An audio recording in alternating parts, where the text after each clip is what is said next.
आजानुलम्बितं भुजौ कनकवदातौ संकीर्तने कपितरौ कमलायताक्षौ विश्वम्भरो द्विजवरो युगधर्मपालौ वन्दे जगत्प्रियकरौ करुणावतारौ नमस्त्रिकाल सत्याय जगन्नाथ सुताय च सभृत्याय सपुत्राय सकलत्राय ते नमः। ओम ज्ञानतिमिरन्धस्य ज्ञानञ्जनशलाकया चक्षुरुन्मीलितं येन तस्मै श्रीगुरवे नमः।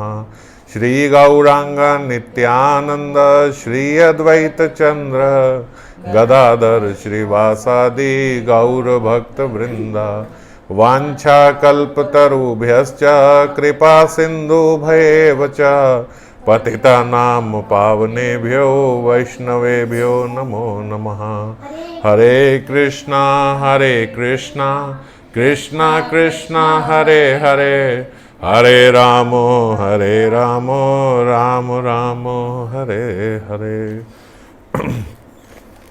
तो हम लोग श्रीमन महाप्रभु का जो आनंद उल्लास संकीर्तन नवद्वीप में चल रहा है उस पर चर्चा कर रहे हैं, और अलग अलग जो घटनाएं हैं, अलग अलग जो लीलाएं हैं, अलग अलग जो क्रियाएं हैं श्रीमन महाप्रभु की, उनके साथ एक अलग अलग महत्वपूर्ण संदेश भी साथ साथ श्रीमन महाप्रभु अपने आचरण से हम सब भक्तों के लिए प्रदान कर रहे हैं। तो कल जैसे हमने चर्चा करी, उसके बाद अद्वैताचार्य बहुत आनंद उल्लास के साथ ताली बजाते हुए हरि नाम संकीर्तन करने लगे, क्योंकि श्रीमन महाप्रभु ने उन पे शासन किया, उनको दंड दिया। और जिस चीज़ से आज हम लोग घबराते हैं, जिस चीज़ से आज हम लोग बुरा भी मान जाते हैं, वही हमने देखा कि अद्वैताचार्य जो कि स्वयं भगवान शिव हैं, वही वो भगवान के आचरण से प्रसन्न होते हैं। ऐसे नहीं कि इसका कहने का तात्पर्य ये नहीं कि हमें डांट का अभिलाषी होना चाहिए, पर अगर हम एक बालक रूप में कोई भी कार्य करेंगे, जैसे हम एक व्यक्ति स्कूल में पढ़ने गया और उसके स्कूल में जो टीचर हैं, तो वो ये एक्सपेक्ट नहीं कर सकती टीचर कि स्टूडेंट जो है वो एकदम सब निपुण होगा सारी शिक्षाओं में, नहीं हो सकता। वो गलतियां करेगा ही, वो सीखने ही गया है। इसी प्रकार से जो शिष्य है वो गुरु के समक्ष उनकी सारी आज्ञा पालन भी करेगा तो भी गलतियां करेगा ही। बचना हमें किससे चाहिए कि हम उनके निर्देशों को जानबूझकर पालन नहीं करें, इससे बचना चाहिए। यही बनता है अपराध। जो अपराध होता है उससे जीव को सदा बचना चाहिए, पर निपुणता हो हर चीज़ में ये तो पॉसिबल नहीं है, ये तो हो नहीं सकता। तो गलतियां तो होंगी या जाने अनजाने में।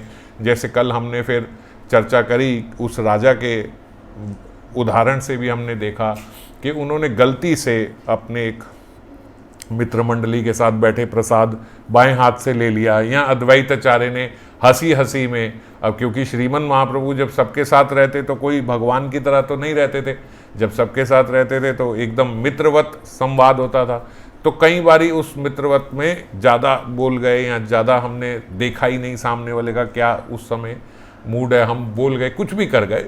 तो इसको कोई विशेष रूप से कोई अपराध नहीं है। गलतियां होती हैं, गलतियां होंगी ही हमसे, और उन गलतियों को हम सुधारना चाहें और उस पर हमें डांट पड़े तो हमें खुश होना चाहिए कि डांट पड़ गई तो हमें पता लग गया कि ये मेरी गलती है। क्योंकि मेरा लक्ष्य ये नहीं है कि मैं ऐसा बनूं कि कभी मेरे से कोई गलती ना हो। मेरा लक्ष्य ऐसा है कि मैं ऐसा बन जाऊं कि मेरी जितनी गलतियां हैं वो सब खत्म हो जाए।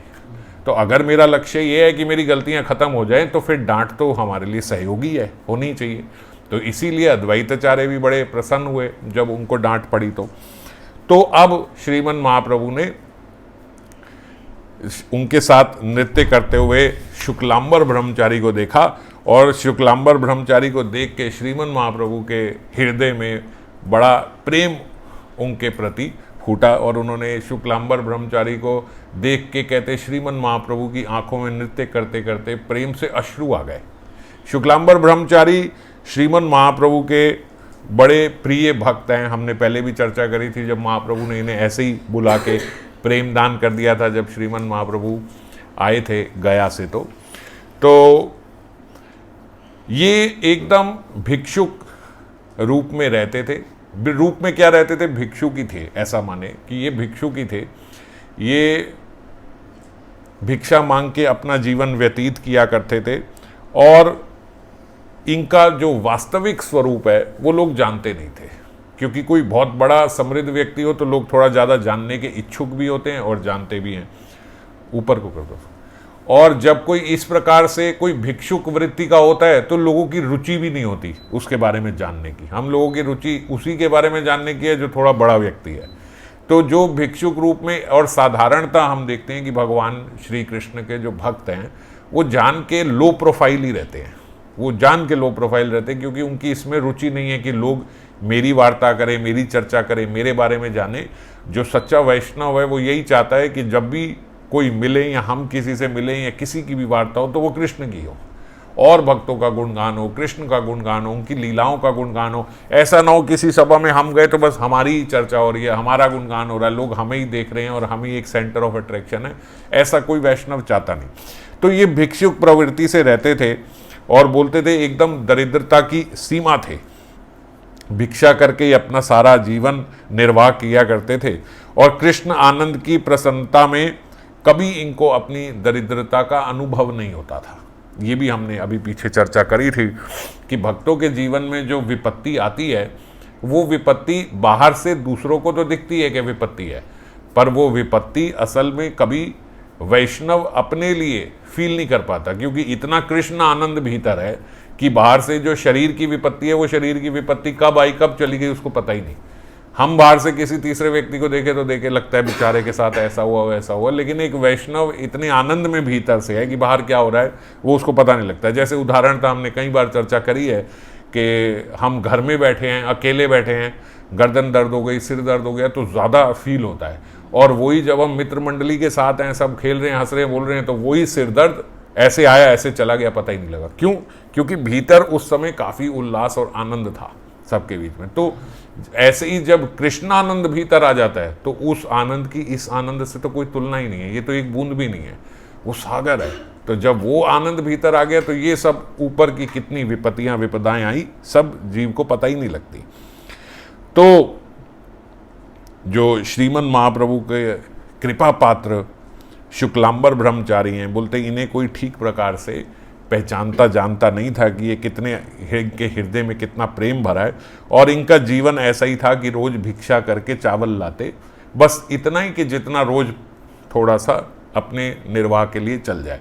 हमेशा श्रीवास आंगन में जब कीर्तन होता तो ये अंदर ही होते थे, क्योंकि भगवान के परम प्रिय भक्तों में से जब भगवान गया से आए थे पहली बारी, जब कृष्ण के उनको दर्शन हुए थे तो शुक्लांबर ब्रह्मचारी के घर ही आके श्रीमन महाप्रभु ने सबको बताया था।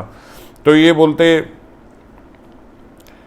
प्रभु ने ईश्वर आवेश में अब इनको याद करके, इनकी लीलाओं को याद करके प्रभु की आंखों में अश्रु आ गए, और श्रीमन महाप्रभु ने शुक्लांबर ब्रह्मचारी को इशारे से बुलाया, इधर आओ जरा, इधर आओ।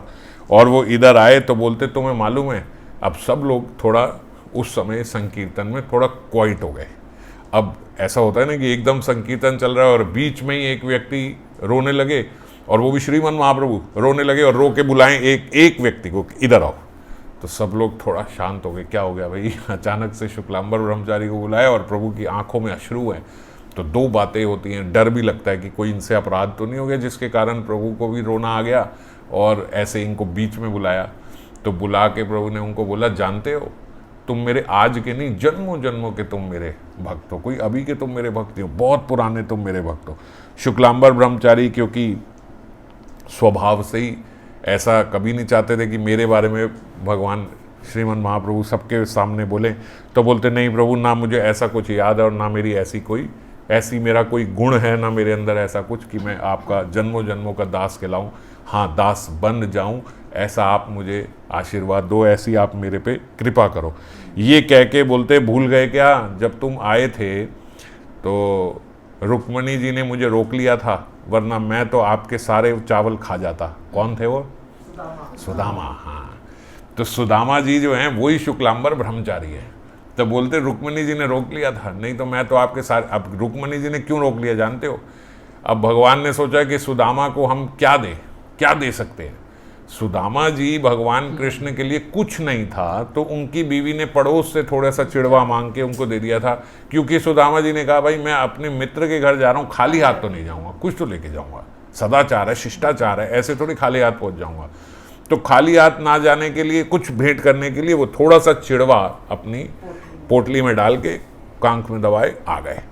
जब प्रभु ने देखा कि ये अब जब जाके देखा तो राजाओं के राजा भगवान श्री कृष्ण, इतने बड़े राजा, अब इतनी, वो तो मित्रवत सोचते थे, जो मित्रता से सोचता है फिर वो वैभव का और ऐश्वर्य का तो ज्ञान नहीं करता।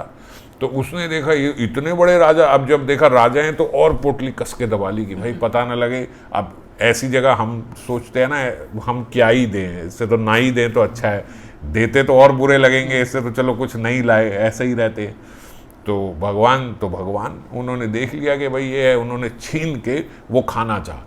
अब भगवान ने कहा इसने जिस श्रद्धा से मुझे ये चिड़वा खिलाया, जिस श्रद्धा से खिलाया है, उस श्रद्धा का यदि मैं मूल्य देना चाहूँ तो मेरे पास है ही नहीं, है ही नहीं मेरे पास, मैं क्या दूँ।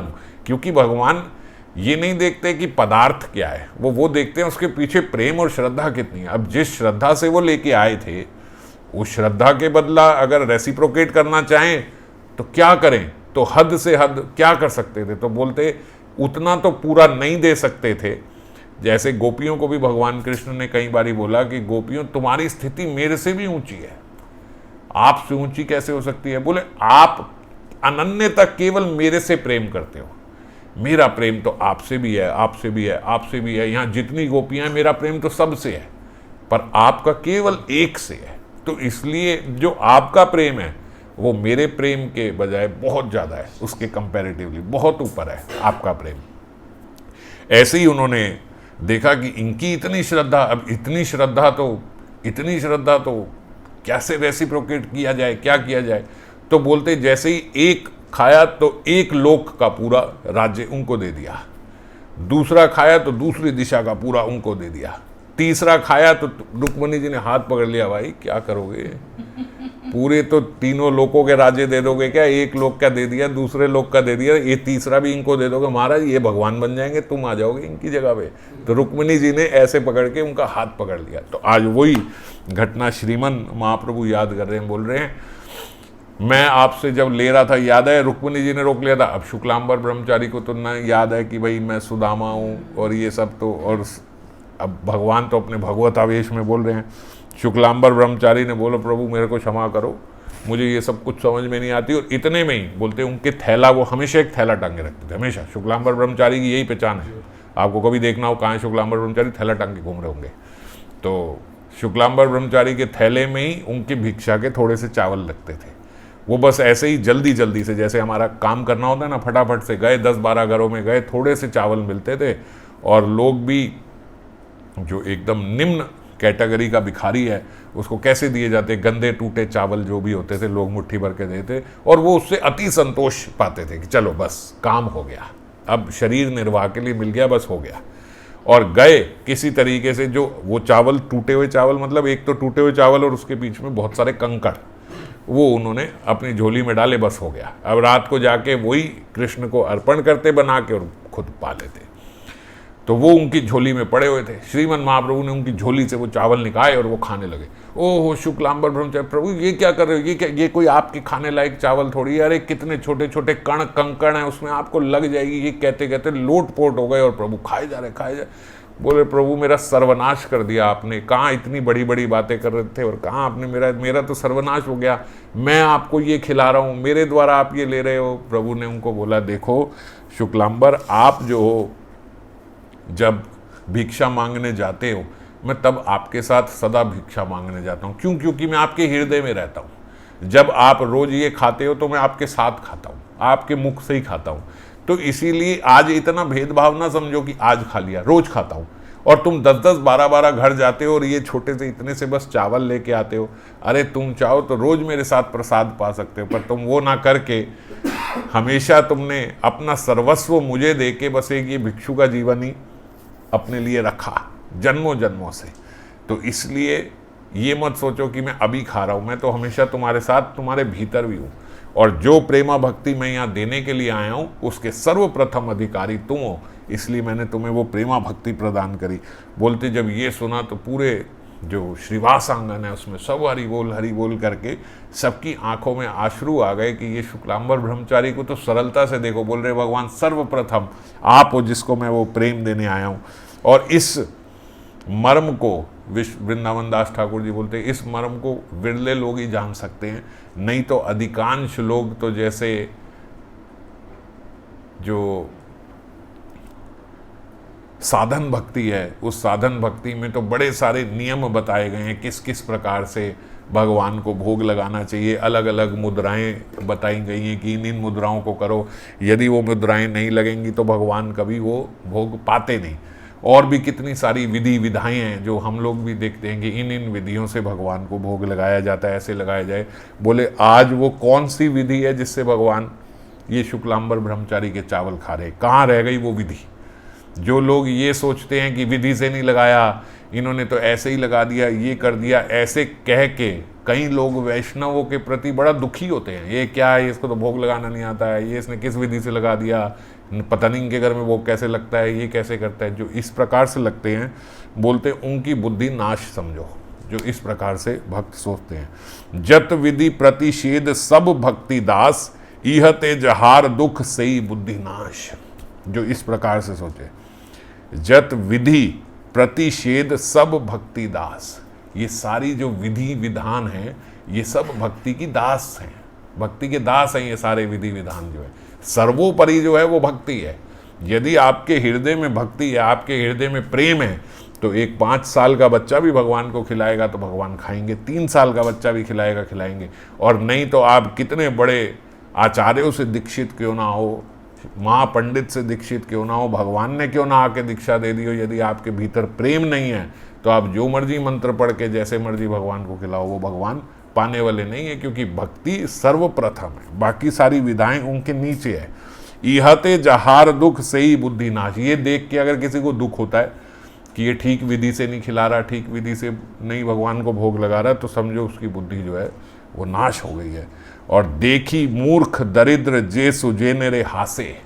जो मूर्ख को देख के ये पागल है, इसको लगाना नहीं आता, या किसी सज्जन व्यक्ति को देख के ये बड़े तरीके से लगाता है, ये सोचता है कि ऐसे ही लगता है, ये करता है, वो करता है, देखना कितने टेंट्रम्स करता है ये भगवान को भोग लगाने। दोनों तरीके से हम लोग सोच लेते हैं, क्योंकि खराब बुद्धि है ना, निंदात्मक विचार चलते रहते हैं। तो कोई बड़े अच्छे से लगाए तो वो भी हमें पागल दिखाई देता है, कोई कम से लगाए तो वो भी पागल दिखाई देता है। इतना करने की क्या जरूरत है, अरे भगवान भाव के भूखे हैं, कोई इसके भूखे नहीं है, इतना सब टेंट्रम्स करो, ये करो, वो करो, वो भी गलत है। ऐसा बोलना भी गलत है। और कोई कुछ ना करता हो, ऐसे लगा रहा हो भगवान को भाव से, कुछ करता ही नहीं, ये करना चाहिए, वो करना चाहिए, वो भी गलत है। कोई मूर्ख हो, कोई सज्जन हो, या कोई दरिद्र हो, इन तीनों को देख के अगर कोई व्यक्ति हंसता है या हंसी उड़ाता है, तार पूजा वित्त कबू कृष्ण नेरे नावासे। ऐसे लोगों की पूजा जो है, ऐसे लोगों का धन जो है भगवान कभी स्वीकार नहीं करते। जो दूसरे को देख के, कहने का तात्पर्य सज्जन भी आ गए, मूर्ख भी आ गए, दरिद्र भी आ गए, कहने का तात्पर्य किसी को भी देख के आप उसके मन का अंदाजा नहीं लगा सकते, चाहे वो बहुत सारी विधाओं से लगाए, चाहे वो बिना विधाओं के लगाए। मुख्य रूप क्या है, मुख्य बात क्या है इसमें? मुख्य बात है उसके भीतर का भाव, उसके भीतर की भक्ति, जो बाहर से पता नहीं लग सकती। तो अगर कोई व्यक्ति इस प्रकार से अंदाजा लगाता है, यूं समझ लो नटशेल में, आप किसी के लिए भी अगर निंदात्मक रूप में देखते हो कि ये ठीक नहीं कर रहा, ये ऐसे नहीं कर रहा, इसको ऐसे करना चाहिए, इसको वैसे करना चाहिए। कई लोगों की बड़ी आदत होती है, जब देखेंगे आप ये नहीं करते, ऐसे करना चाहिए, आप ये नहीं करते, आपको ये तरीके से करना चाहिए, इस तरीके से करना चाहिए, कोई तरीका नहीं है जो भगवान को पाले। आपके भीतर की भक्ति है जो भगवान को पा सकती है, आपके भीतर का प्रेम है। अभी मेरी पीछे किसी वैष्णव से चर्चा हो रही थी, तो हम यही बात कर, उनको कोरोना हो गया, तो उन्होंने कहा मैंने गिरिराज जी का श्रृंगार छोड़ दिया, क्योंकि मेरे को डर है कि कहीं गिरिराज जी को कोरोना ना हो जाए। अब मुझे कोरोना हो गया, मैं कोरोना वाले हाथ से, मैं आइसोलेटेड हूँ, मैं कैसे गिरिराज जी को। मैंने कहा आपके मन का भाव तो बहुत सुंदर है, बहुत सुंदर भाव है, क्योंकि हम ऐसे ना समझें ये बस काष्ठ के हैं, हम ऐसे ना समझें ये बस पत्थर हैं, ये ठाकुर हैं और हैं, समझे ना समझे वाली बात नहीं, हैं तो ठाकुर हैं। तो हम जब सोचते हैं कि ठाकुर हैं तो कई बार ये विचार भी आ जाता, फिर कहीं इनको भी ना हो जाए, इस प्रकार से आता है। तो ये भाव बहुत सुंदर भाव है। लेकिन मैंने उन्हें यही बताया कि देखो ऐसा नहीं है, भगवान ना आपकी रोटी के भूखे हैं, ना आपके चावल के भूखे हैं, ना आपके पानी के, ना शरबत के, ना दूध के। उन्हें ये सब चाहिए नहीं, वो ये सब लेते ही नहीं, इन सब की तो आवश्यकता नहीं है। अरबों खरबों साल से किशोरी जी की किचन में रोज एक नई चीज बनती है जो पहले कभी नहीं बनी हुई। इतनी सारी डिशेज हैं। आज लोग शिकायत करते हैं वेजिटेरियन में खाना ही क्या होता है, और राधा रानी जो है वो बना रही हैं तो अनंत काल से रसोई कर रही हैं, और अनंत काल से रोज एक नई चीज बनती है। कल्पना के बाहर है, कल्पना के खरबों अरबों खरबों पता नहीं कितने अनंत काल कोई गणना नहीं है, उस काल से खाना बन रहा है। रोज रसोई करती हैं और रोज नई चीज बनाती हैं।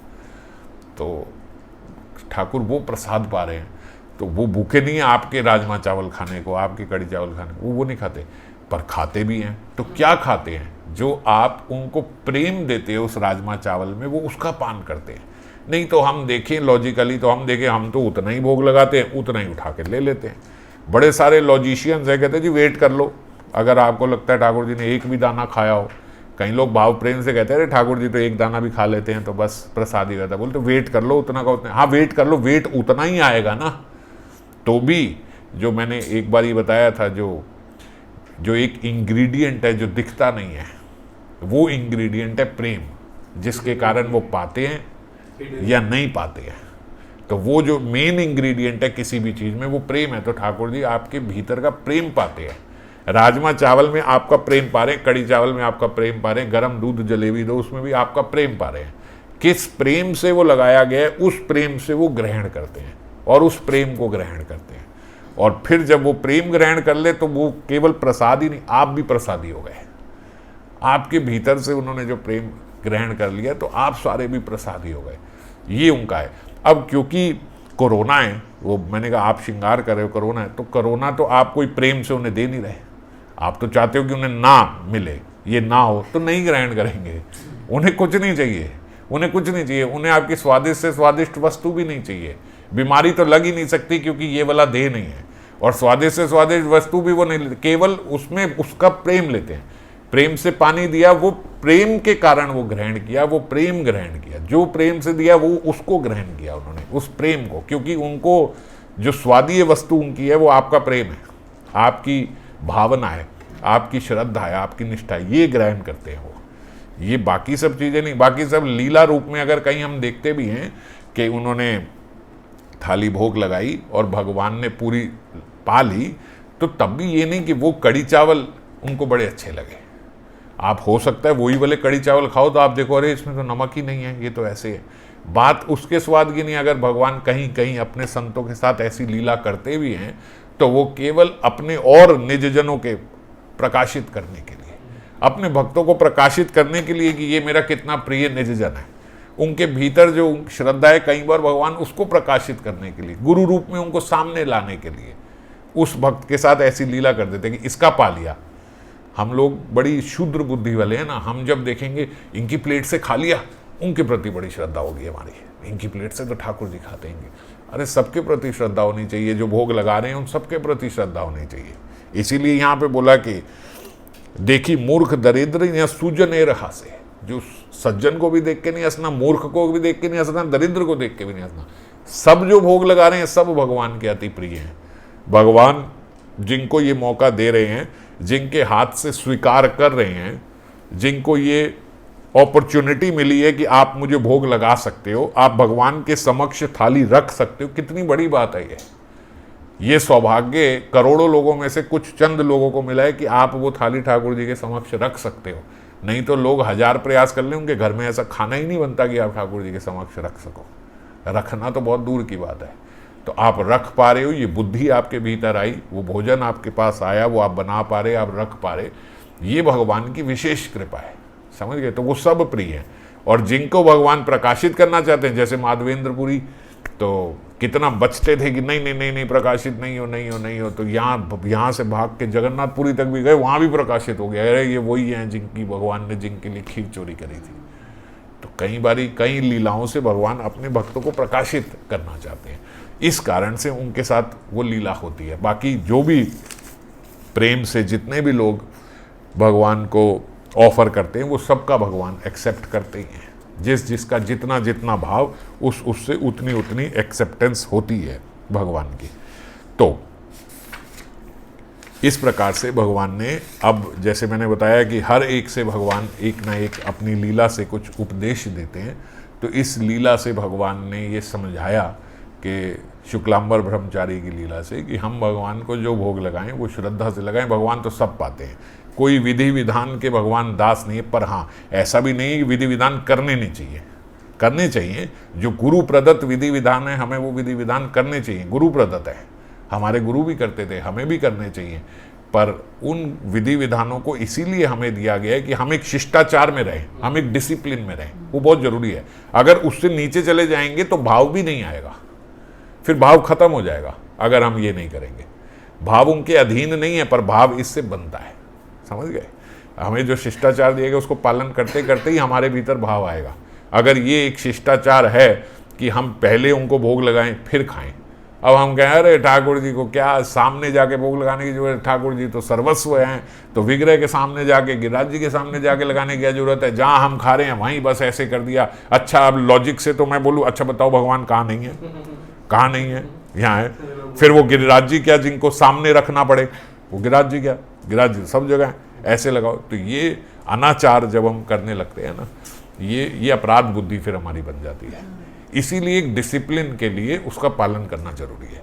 ये बात ठीक है कि जब मैं कहीं बाहर हूँ, मान लीजिए उस समय मेरे पास मेरे गिरिराज जी नहीं है, तो मैं कहीं बाहर किसी और विदेश में भी बैठ के अगर खा रहा हूँ और वहाँ मेरे पास नहीं है और मैंने वहाँ चिंतन किया कि गिरिराजियाँ खा ले, तो खा लेंगे, वहाँ से तो खा लेंगे।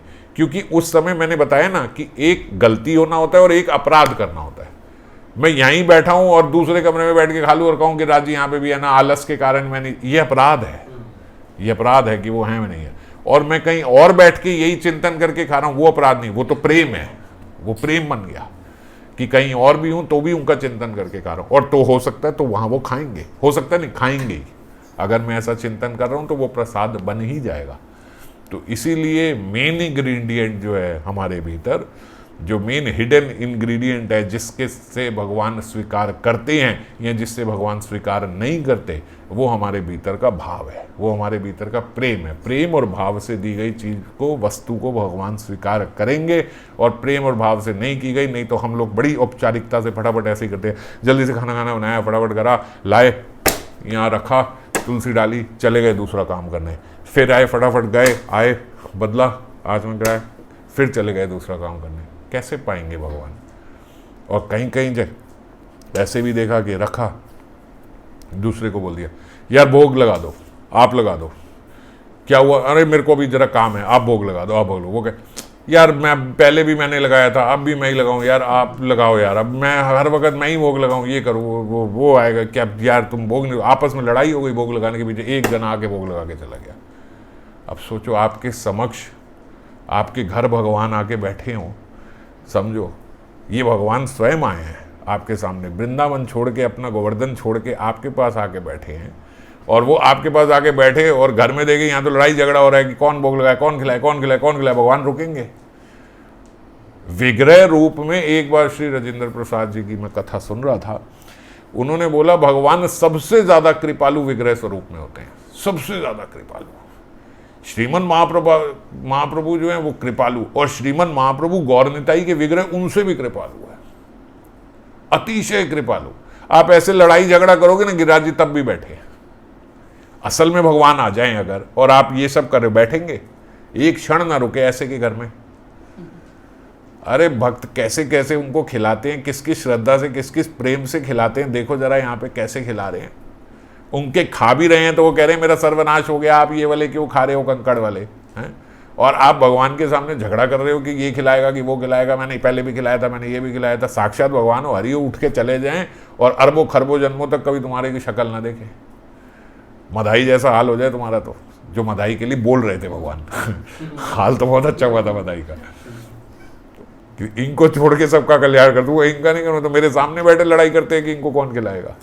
जो तुम्हें खिला रहे हैं, जो तुम्हारा पोषण कर रहे हैं, आज से नहीं अनंत जन्मों से जो हमारा पोषण कर रहे हैं, उनके समक्ष थाली रख के बस ऑफर करने में हम लोग झगड़ा कर रहे हैं कि इनको कौन खिलाएगा। पर विग्रह स्वरूप में भगवान इतने कृपालु हैं, तब भी वैसे ही मुस्कुरा रहे हैं, कोई कमी नहीं मुस्कुराहट में, वैसे ही। और इतना लड़ाई झगड़ा करके भी अगर आप फिर चलो ऐसे करके भगवान को खिलाओगे, फिर भी पालेंगे। आप रात को 10 बजे सुलाओ, 10 बजे सो जाएंगे, 7 बजे सुलाओ, 7 बजे सो जाएंगे, सुबह उठाओ सुबह। अरे भगवान है, भगवान है। अगर चाहे ना तो अभी आपके हाथ से छूट के खत्म हो जाए, सब फिनिश हो जाए, चले जाएं आपके घर से। चाहे तो नहीं हो सकता ये। आप सोचो कहीं आपके मन में अगर ये आ रही हो, अरे तो विग्रह कर भी क्या सकते हैं, रहना ही कर तो बहुत कुछ सकते हैं। विग्रह खंडित हो सकते हैं, विग्रह भाग सकते हैं, विग्रह टूट सकते हैं, सब खत्म, भगवान वहां से भाग जाएंगे। पर भगवान क्योंकि महाकृपालु हैं, विग्रह से महाकृपालु हैं। आपकी सारी अभद्रताएं देख रहे हैं, आपके सारे लड़ाई झगड़े गाली सब सुन रहे हैं, लेकिन तब भी बैठे हैं। इतनी विशेष कृपा। हम सोचते हैं जगाई मदाई पे हुई है, जगाई मदाई में हम पे भी ये विशेष कृपा हुई है। कितने गंदे कर्म हैं हमारे, उसके बावजूद वो हमारे घर आए। कहाँ गिरी गोवर्धन में ठाकुर जी बैठे हुए हैं, और वहाँ गिरी गोवर्धन से उठ के यहाँ आके पश्चिम विहार में बैठ गए, यहाँ आके रजौरी गार्डन में बैठ गए, यहाँ आके मोती नगर में बैठ गए, दिल्ली में बैठ गए। तो कैसे, क्यों आए इस खराब दिल्ली में, इस खराब माहौल में, और हम विषयों के घर में क्यों आके बैठ गए? ये उनका प्रेम है। आप सोचो कि जगाई मदाई पे वो कृपा हुई है, हमारे पे भी वही कृपा हुई है। अगर निताई ने जगाई के पैर पकड़ लिए तो हमारे नहीं पकड़े हुए? बिल्कुल सेम तो हमारे साथ भी हो रहा है। अपना स्थान छोड़ के, वृंदावन छोड़ के हमारे पास आके हमें पकड़ के बैठे हैं यहाँ पे। ये पकड़े ही तो बैठे हैं हमें। ये क्यों आए हैं? क्यों आए हैं? क्योंकि केवल गुरु की कृपा है, वैष्णवों की कृपा है, गुरु प्रदत्त है ना, बाबा ने दिए हैं, तो आके बैठे हैं। अगर हम सोचे हमारे कर्म से, हमारी भक्ति से, हमारे किसी आचरण से आते हो, मैं तो नहीं मानता कि मेरे करोड़ों जन्मों के भी अगर आचरण देख लें या सारे अच्छे भी मिला दे, तो भी ऐसा एक आचरण हो मेरा कि भगवान गिरिराज जी गोवर्धन अपना छोड़ के मेरे यहाँ आके बैठ जाए। केवल क्योंकि गुरुजी ने प्रदान किए इसलिए आगे बैठे हैं। तो अब जब आए हैं तो ये समझना चाहिए। हम लोगों के सबके मन में प्रश्न था कि हम क्यों नहीं उस समय थे, क्या सौभाग्य है जगाई मदाई का। हमारा भी वही सौभाग्य है जो जगाई मदाई का था। जिस तरह जगाई को पकड़ लिया था, छोड़े नहीं थे, इस तरह हमें भी पकड़ लिया, छोड़ते नहीं हैं और छोड़ नहीं रहे हैं। मैं अपने भीतर में, औरों की बात नहीं कर रहा, मैं अपने भीतर ही देखता हूँ कितने कितने खराब भाव हमारे भीतर आते हैं, कितना दुराचार हम लोग करते हैं, कितने अनाचार, कितने खराब कर्म हम लोग, कितनी विषयी कर्म हम लोग करते हैं, लेकिन उसके बावजूद बैठे हैं। और फिर अगले दिन हमें मौका देते हैं कि हम इन्हें हाथ में पकड़ के इनका श्रृंगार कर पाए, कर सके, और करते हैं। ये मौका जो वो दे रहे हैं, ये बहुत बड़ी बात है। तो बिल्कुल वैसे ही कृपालु हैं जैसे श्रीमन महाप्रभु जगाई मदाई के लिए थे। हमारे भाव और प्रेम से ही। तो कहने का तात्पर्य, चलो आज बहुत बड़ा हो गया, कल फिर अब चर्चा करेंगे। जो श्रीमन महाप्रभु चंद्रशेखर आचार्य के घर गए और वहाँ पे उन्होंने नाटक रूप में नृत्य किया और अपनी एक अद्भुत लीला का प्रकाशन किया चंद्रशेखर आचार्य के घर में, कल उसकी चर्चा करेंगे कि किस प्रकार श्रीमन महाप्रभु में अलौकिक एक लीला करके नवद्वीप में सबको मोहित कर दिया। जय राधे।